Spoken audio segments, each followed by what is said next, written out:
Hello and welcome everyone. I'm Takhlai and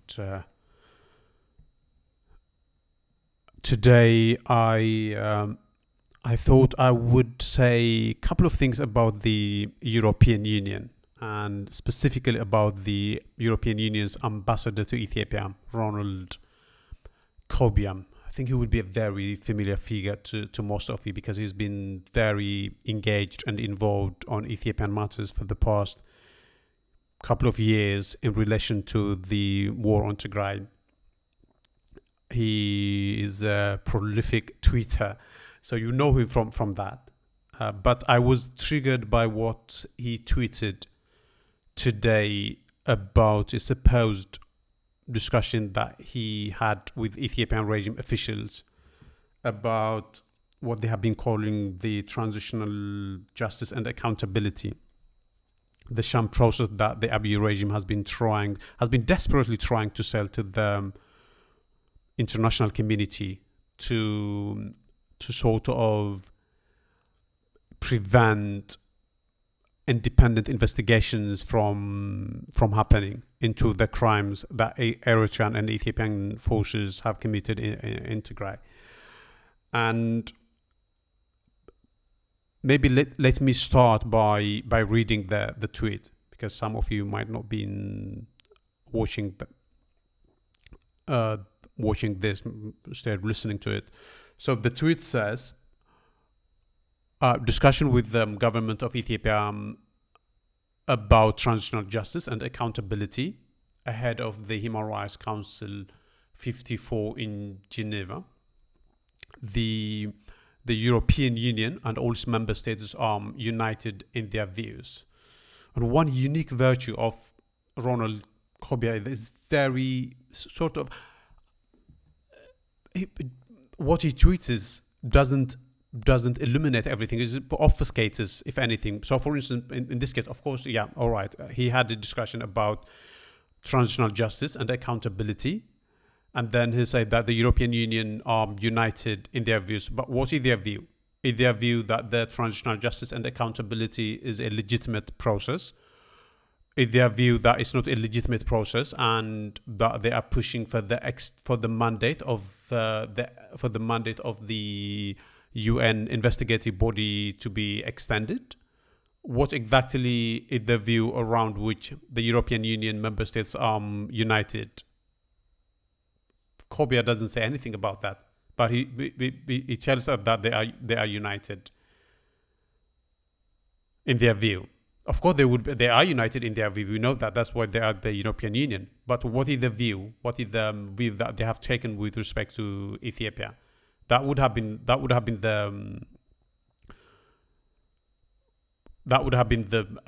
the single most sort of important issue to tweet about, but he doesn't say anything about that, and that's fine. And let's go through the other issues that he raised about the Human Rights Council. I think most of you would know that the UN Human Rights Council is convening in Geneva now, and one of the issues on its agenda is whether or not to extend the mandate of the full name of the International Commission of Human Rights Experts on Ethiopia, I believe. And there has been attempts by the Ethiopian regime to end the mandate of the UN of that body. I think that it's now 2 years old body, I believe, and they have been doing investigation into the crimes by Ethiopian, Eritrean, and Tigrayan forces in relation to the war on Tigray. And although the Ethiopian government has succeeded in blocking them any sort of access to Tigray, they have been doing investigation remotely, and they published their preliminary results exactly 1 year ago. And then they say that serious crimes had been committed by Ethiopian forces, by Amhara special forces, by Eritrean forces, and to a lesser extent by Tigrayan forces. Some of the crimes that they mentioned: ethnic cleansing, crimes against humanity, war crimes, and other crimes. I think, if I remember correctly, they say that starvation might have been used as a weapon of war, but they were not conclusive about that. They said that they needed more time, and their mandate was extended by 1 year, and so it has been 1 year since they last published their report, and they're going to publish another report now. And whether or not the mandate is going to be extended again is going to depend on what the view that the European Union has taken is. And Ronald Kobia wouldn't tell us what that view is. But judging by what he's trying to sell, he's selling the Ethiopian government's propaganda, and the Ethiopian government's propaganda is that the UN process, the UN investigation, is totally counterproductive, redundant, because there is a legitimate process, a domestic process, and that is what the transitional justice and accountability that he mentioned in the tweet. Now, the Ethiopian regime, and it appears Ronald Kobia and other useful idiots have been, maybe useful idiots is not the correct term, because I think the term, if my memory is serving me right, the term useful idiot originated in the Soviet Union, and it was used to describe people who the Soviet Union was using to its advantage, but without their knowledge. So they were unwittingly exploited rather than knowingly. And I wouldn't say that Ronald Kobia is so stupid as to be exploited by the Ethiopian regime. I don't think that's what's happening. I think Ronald Kobia knows exactly what is happening. I think the reason he is trying to help the Ethiopian government is either because that is the view the European Union has taken for one reason or another, although I don't really think that is the actual reason, because even when the European Union took relatively sane positions during the war, if you remember, the European Union took fairly defensive positions. They said that Abiy Ahmed should stop his war on Tigray. The Ethiopian Eritrean forces should withdraw from Tigray. The Abiy Ahmed regime shouldn't use starvation as a as a weapon of war, and the European Union took those positions. But even then, Ronald Kobia was supporting the Ethiopian regime. He would retweet, for instance, Ethiopian regime officials. He would say that Ethiopia was doing something positive, and generally just the spirit of everything that he does is of someone who has deep sympathies with the Ethiopian regime. And I think it's because of his private connections with the regime officials, his affiliations with the regime, rather than because of the position that his employer, the European Union, will have taken, which makes him a slightly odd person, that he would want to support a regime responsible for the rape of more than 100,000 Tigrayan women, that he should feel it is morally defensible to support a regime that used starvation as a weapon, that he should feel it's morally defensible to support a regime that had collaborated with a hostile country to destroy Tigray, and a number of other things. But those things would have been excusable if he was trying to make amends now. But that is not what he's trying to do. He's trying to provide support to the lie that the Ethiopian regime is trying to sell to the international community. And the reason Abiy Ahmed is desperately trying to sell is the so-called transitional justice. And I'm going to say a few words about why the transitional justice that the Ethiopian regime is trying to sell is absolutely absurd. But the reason that Abiy is doing that is because he wants us to convince the international community that the UN investigation is not needed, is not important, because Ethiopia has its own venue, its own justice process that it's pursuing. And so that is the reason why, for instance, they it looks like the Ethiopian regime had a discussion with foreign diplomats on the eve of the UN summit.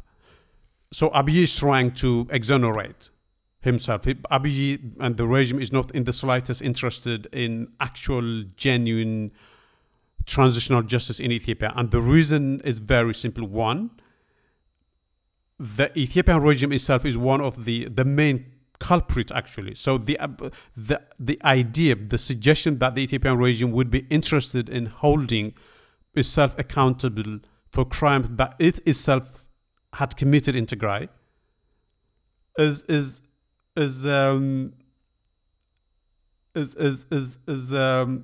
a farce, is preposterous, right? That no sane person would expect that the Ethiopian government would be interested in doing that.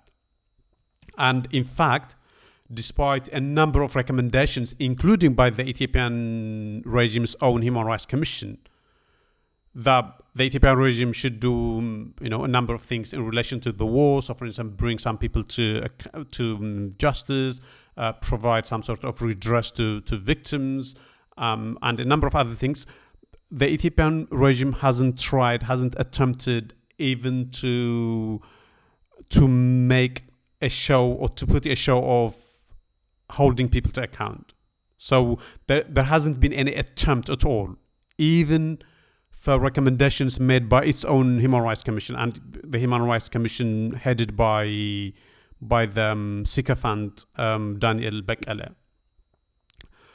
So there is no sign to believe that Abiy Ahmed would be even interested in making a show, putting a show of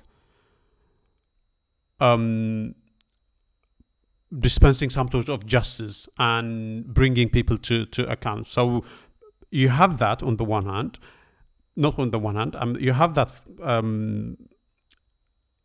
for a start, and second, Eritrea was deeply involved on the war on Tigray, and some of the most serious crimes were committed by Eritrean troops. And how is the Ethiopian regime going to hold Eritrea accountable for the crimes that Eritrea has committed in Tigray? And Eritrea doesn't even acknowledge that it was involved in Tigray, never mind committed a crime. And by the look of things, there is some sort of tension between Eritrea and Ethiopia. And even in the best of times, Abiy wouldn't have had the mandate or the authority to go to Eritrea and hold Eritreans to account. But now it's not the best of time. There's already some sort of friction, tension between Ethiopia and Eritrea. So Ethiopia would not have the slightest of possibility or sort of probability of holding Eritrean troops to account. But I think the main reason for why it's just stupid to expect the Ethiopian regime to be interested in justice in Tigray is because the regime itself is one of the principal parties to the whole thing, and there has never been any precedent in history of a regime holding itself to account. There is no reason to believe that might happen. And Roland Kobia knows it. And Roland Kobia knows the Ethiopian government sort of flaunts the idea of transitional justice. He knows the purpose. The purpose is to placate Western donors. The purpose is to make the case for the termination of the mandate of the UN investigative body more plausible. And that is pretty much all there is to the transitional justice and accountability. But Ronald Kobia is helping the Ethiopian regime sell this facade of justice and accountability, and I don't. I find it offensive. I find it offensive that an ambassador, a European Union ambassador in Ethiopia, should be doing something that is completely at odds with what the EU purports to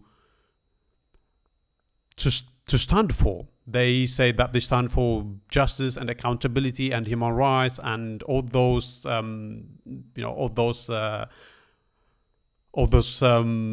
nice concepts. But one of their their main man in Addis Ababa is is selling snake oil. That is what he's doing when he provides some sort of moral support to the lie that the Ethiopian regime is trying to perpetuate, and I find it offensive, and I don't know what we can do. Maybe one thing that Tigran should try maybe is protest in front of the EU headquarters in Brussels, because clearly this is not something that the EU would endorse, supporting genocidal regimes and their machinations to avoid responsibility by selling very, very compromised and sham schemes to exonerate themselves, and the regime relies on the EU's officials to do that. I think it's reprehensible. I think the European Union should find this offensive. I think the European Union, if they are interested in human rights, should push for the extension of the mandate. That is the list that the more than 100,000 Tigrayan women who had been raped by Ethiopian and Eritrean troops deserve. That is the list that the more than 600,000 people killed by Ethiopian and Eritrean troops deserve, and even for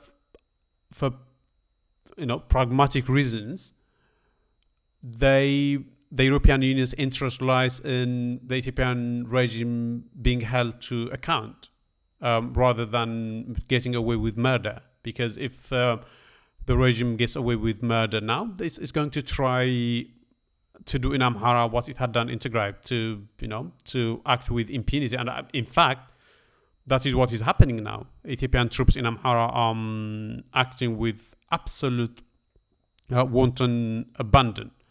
And part of the reason is because they know that people like Roland Kobia would support the regime.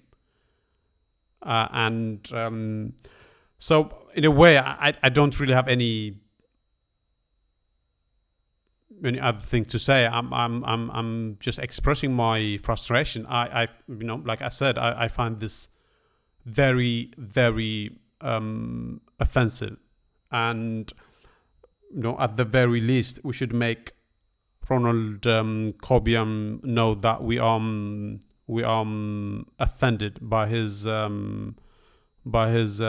sycophancy to the Abiy Ahmed regime. And that was that. And please, as always, I think it has become a ritual now. If you like the content that we publish, don't forget to subscribe, because it helps us in a number of different ways.